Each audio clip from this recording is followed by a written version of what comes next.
ஆன்மீகம் ஆனந்தம் சேனலுக்கு உங்களை அன்போடு வரவேற்கிறேன். ஆதிசங்கரர் அருளிய சௌந்தர்ய லகரியில் 7வது ஸ்லோகத்தையும் அதற்குரிய மகிமையையும் இந்த பதிவில் நாம் பார்க்கலாம்.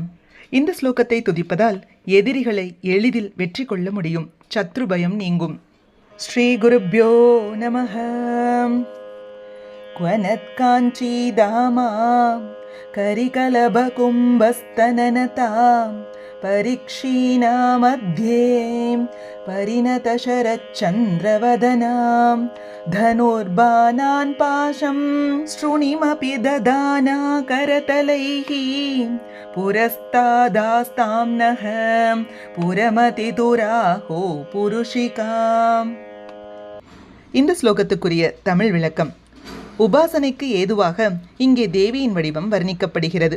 இடுப்பில் ஒளிரும் ரத்னங்களுடன் ஒளிக்கும் சலங்கைகளும் அமைந்த தங்க ஒட்டியானம் அணிந்தவளாயும், யானையின் மத்தகங்களை ஒத்த பருத்த முலைகளின் பாரத்தால் சற்றே குனிந்த வடிவினலாகவும், இருக்கிறதோ இல்லையோ என கருதும் வண்ணம் மிக மெல்லியதான இடைப்பகுதியை கொண்டவளாயும், சரத்கால முழுமதியை போன்று ஒளிரும் முகமுடையவளாகவும், 4 திருக்கரங்களிலும் முறையே கரும்பு, வில், மலர்கனைகள், பாசம், அங்குசம் போன்றவற்றை ஏந்தியவளாயும் உள்ள பராசக்தியானவள் முப்புறம் எரித்த ஈசனின் வியக்கத்தக்க அகங்கார வடிவினளாய் விளங்குகின்றாள். இத்தகைய வைபவங்களை உடைய தேவியே, நீ எங்கள் முன் எழுந்தருளி காட்சியளிப்பாயாக. சுருக்கமாக சொல்ல வேண்டுமானால், முழு நிலவு போன்று மலர்ந்த முகத்துடனும் இடையிலே ஒட்டியான சலங்கை ஓசையுடனும் யானையின் கும்பத்தை போன்று சனபாரத்துடனும் கைகளில் கரும்பு, வில், மலர்பானம், பாசக்கயிறு, ஈட்டிக் கரங்களுடன் அலங்காரமாக தோன்றும் அன்னையே, எங்களுக்கு நீ காட்சி தருவாயாக என்று ஆசிரியர் அம்பாளை வருணித்து விளக்குகிறார்.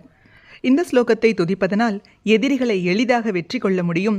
நமக்குள் இருக்கும் சத்ருபயம் நீங்கும்.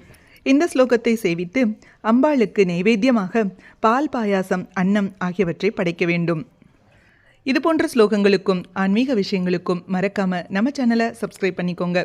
நல்லதே நடக்கட்டும், நன்மையே பிறக்கட்டும். நன்றி, வணக்கம்.